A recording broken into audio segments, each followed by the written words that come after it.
first carry for Ezekiel Elliott. And he'll be taken down right around the 27. 5 yards on the carry. Good pickup on first down. And when this offense is clicking on all cylinders, the running back is in sync as well. The focal point. Runs, catches, blocks, sets the tone for the offense.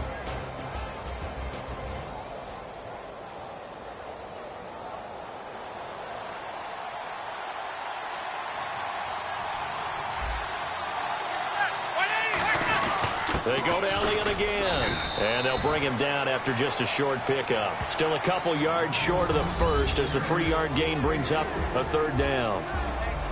And a look at the Vikings defensive unit. Trey Waynes is a very aggressive cover corner player, learning how to add off coverage to his game. An early test, 2 plays in. This is 3rd and 2. And on the outside, they're playing press coverage. To throw is Romo. Complete to Jason Witten.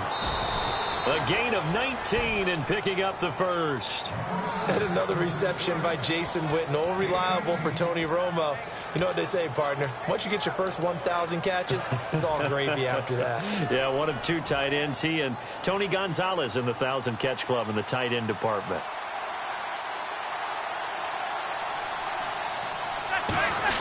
A first down carry by Elliott for a modest gain. Give him 5 on the carry there, and it'll be 2nd down. Well, if you're a football guy, that's a pretty run because everyone is in sync right there. Obviously, the guy carrying the ball, but how about the people up front? Leverage, athleticism, they created some nice space for him. 2nd and 5.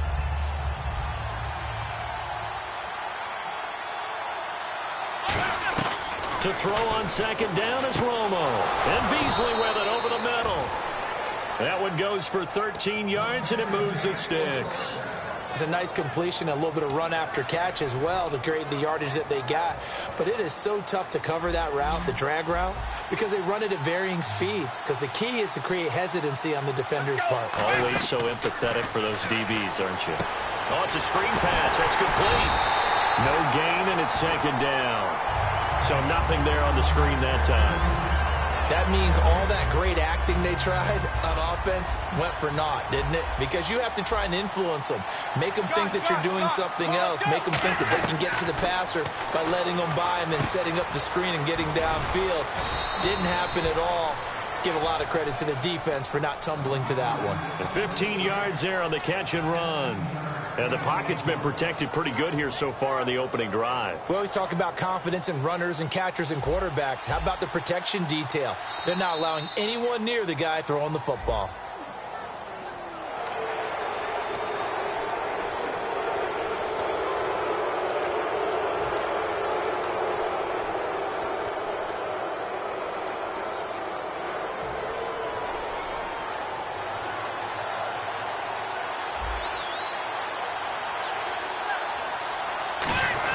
After the penalty, it's Elliott. And he'll fight his way down right around the 12. And just a yard on the pickup there. It'll be 2nd and 4. Now that's the type of play that'll fire up a defense. Hold them to 1 yard on a first down run. It'll be interesting to see if the offense decides to press the run at all, or if they'll abandon it now after gaining only 1 on that play. On 2nd down, Elliott. And he is going to lose yardage here. They'll wind up losing 3. And now it's 3rd down. One of the toughest things for an offensive lineman to learn is the ability to get in space and hit people who are moving targets. And linebackers are not easy ones to hit because they know how to move, juke, and make you miss. And that's exactly what he did on that play. A nice play for the defense. Play number 9 now on this pretty long opening drive. But this is 3rd down. Let's go. Throwing on 3rd down, Romo. That is caught at the 7-yard line. And he has the first down before he's tackled at the 5. Well, they've had a great, impressive drive going here, and that pickup ensures the drive continues. And not only do you continue the drive, which is demoralizing for the guys on the defensive side of the ball right now, but you make your own defense happy. They're able to get a little more rest over on the sidelines while this one continues downfield. And he will take it in for a Cowboy score. Ezekiel Elliott, a 5-yard touchdown run. And the Cowboys take it all the way down the field and score on the opening drive. And this is up and good to make it 7-0 Cowboys.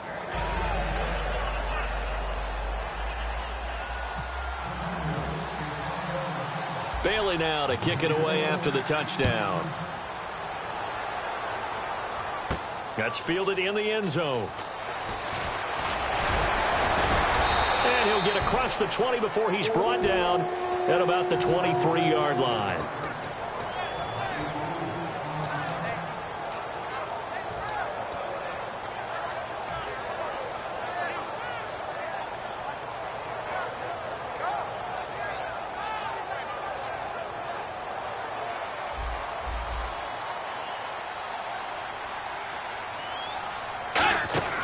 On 1st and 10, Bridgewater.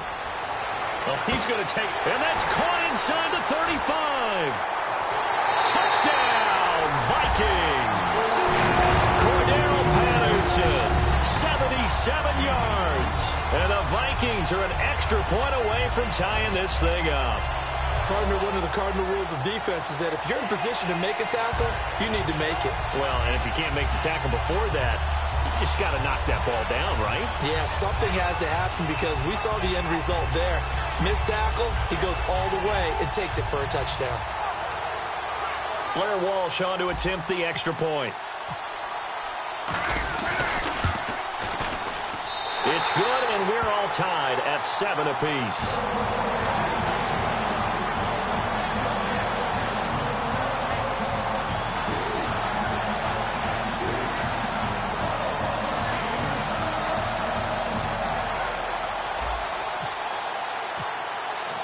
So we're right back where we started, all even as the kick's away. And a fair catch signaled for and taken success from the Cowboys. And they will simply, Charles, be looking to duplicate what they did last drive when they were able to push it in for 6. And they hope it'll be that easy, right? To be able to take exactly what happened before, replicate it. They may have to make a few additional changes along the way because I'm sure the defense will make some adjustments, but they've got to have great confidence having scored the last time out.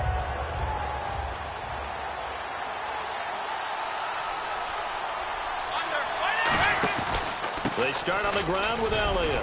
And he powers his way up past the 30. He'll get a nice chunk there on the first down run, and it's 2nd and 4. Offensive linemen love creating space for their guys carrying the ball. But when that guy also breaks tackles and creates extra yardage, they almost feel like he's one of them, and they really embrace him. They'll come out in the pistol. Here's Romo now on 2nd down. And here's the first NFL reception for the rookie Ezekiel Elliott. It's a loss of 4. Now 3rd down. Now that screen there on 2nd down certainly didn't develop how they had hoped. Is that one they should have even tried, or is that one the quarterback sticks in his pocket? I think the latter. I like what you said there because trying is one thing. We can second guess just about every call. But in this case, when you realize that it's broken down, just throw it at the feet of your intended receiver so that no one can pick it off, right? You don't have the ball tipped up in the air, and you come back and try and pick up the first down on 3rd down. That way you don't lose any yardage. The goal of every offense is to move the chains, pick up first downs. A nice job finding an open receiver for a completion. Fresh set of downs here.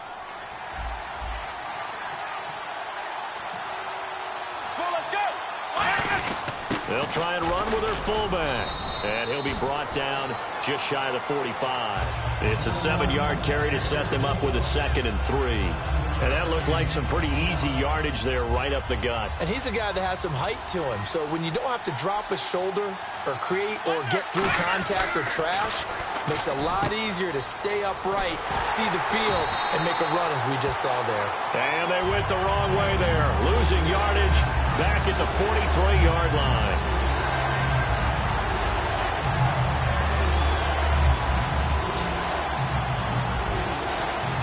It's a 5-receiver set. 3 to the left, 2 to the right. Now Romo going right side. He has Winton. And he's got the first down yardage as he brings this up to the 47.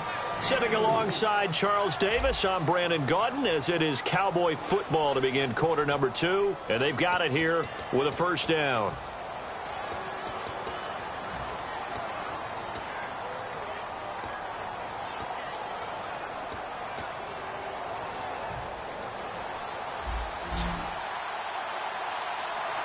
Bryant, the lone receiver, left.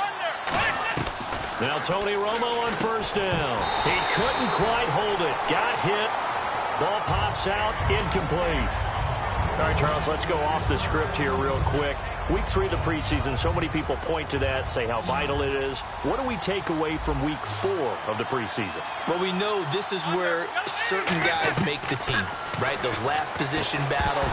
Maybe this is the tiebreaker week, and those guys are going to play the entire game trying to break that tie.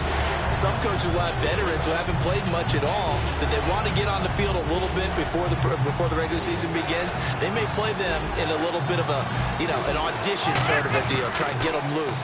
And then, let's face it, others have question marks that they have to get answered, and they may have to take a little bit of a risk and play them in the last. And now off to the races down the right side. And he will take this one home. It's a touchdown. Short throw, pick 6 right there. Those linebackers, they love when those short throws come and those eyes get real wide, don't they? How about the anticipation on the play? Reading, reacting, and then the ability to catch the football and take it in the opposite direction. Penalty marker is down here. Oh, and you just can't do that. 15 yards on the roughing the kicker call. Absolutely inexcusable. The kicker's in a defensive position, and he just gets taken out. He missed one earlier, remember, but this time he gets it to go.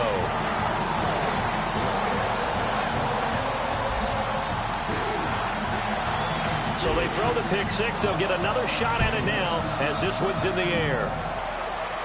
This fielded a few yards into the end zone. And nice work on the return as they'll start their drive just past the 30-yard line. And now Dallas gets set to take the field.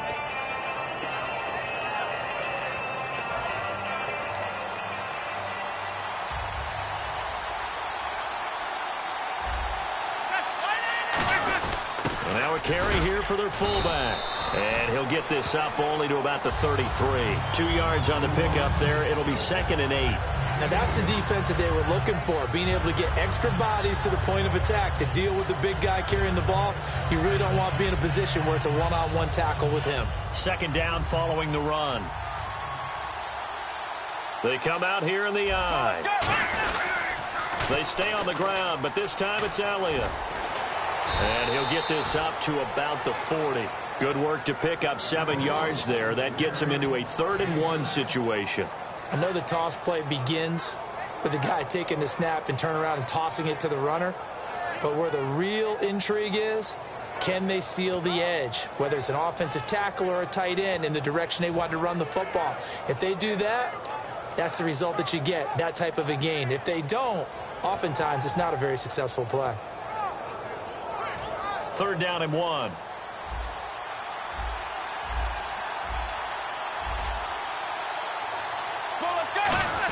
And they'll let their fullback try and push the pile. And he will have 1st down yardage as he's brought down at the 41. 3rd and 1, who are you going to call? Not the scat back. You go with the big man. Hand him the ball and let him get upfield and pick up a 1st down.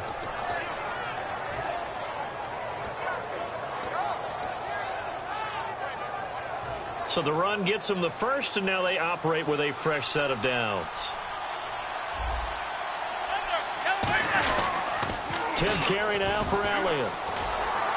And he's going to take this one up only to about the 44-yard line. Give him 3 on 1st down.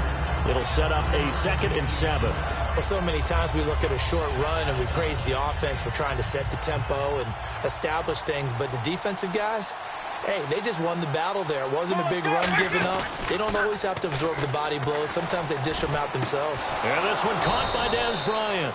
And as if there wasn't enough to worry about at Valley Ranch, Dez Bryant suffered a concussion at practice on August 22nd. You never take an injury like that lightly at all. You know they're going to sit him as long as it takes for him to be cleared and be ready to play. No doubt he's not going to play in week 4 of the preseason. They're definitely hopeful, though. He'll be ready for the regular season, and they need him in a big way. And that first game, a big one against the Giants. How about that? And a brand-new starting quarterback in Dak Prescott.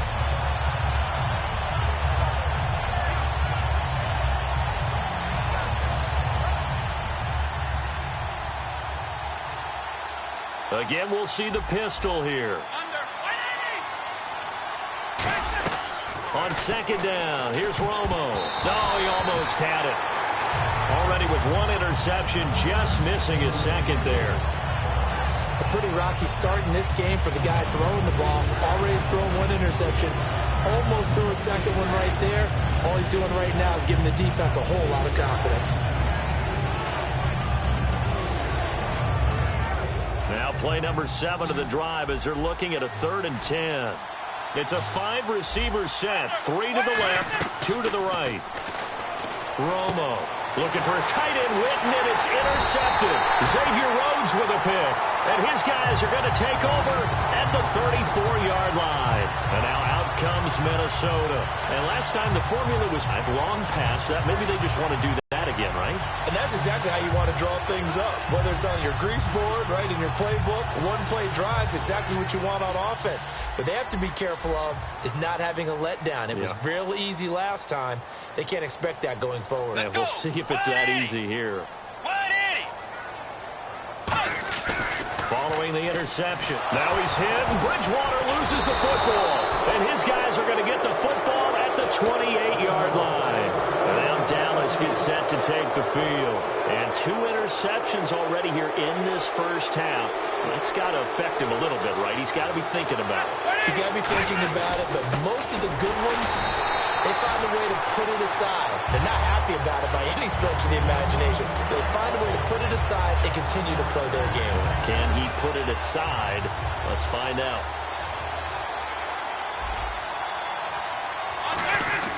To throw on second down is Romo. And now for the 3rd time, Romo intercepted. It's the linebacker, Chad Greenway, with a pick. And a big turnover there as his guys will get the football back. Now the Vikings offense gets set to take over here. And last drive, obviously not what you're looking for. You've got the lead. You got to protect the football. So in other words, someone got lucky because they've been moving the ball really well and wearing them down. In this case, though, giving up the football doesn't make them very happy. They can't wait to get back out there and atone for it. Yeah, try to atone for it here on this drive. 7 yards on the pickup there, and it'll leave them with a 2nd and 3. So much of the game today, we're looking for hybrid players, guys who can do a combination of jobs. And anyone who plays a strong safety position, now more than ever, is a hybrid. Nowhere to escape, and he goes down. Tyrone Crawford with a great push up front. He picks up the sack and a loss of 8.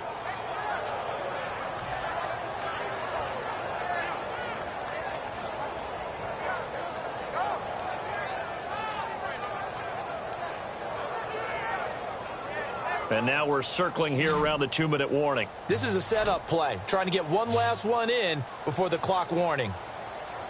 3rd and 11, 5 in the secondary now. Nickel look. And he fires one, but incomplete. Cordero Patterson, the one he was hoping to get it to. And it'll be 4th down.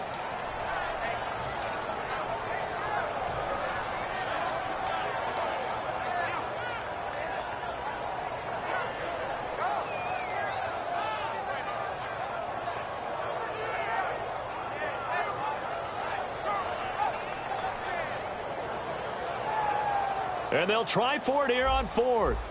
Bridgewater and company stay out there. Let's go. Wide Eddie.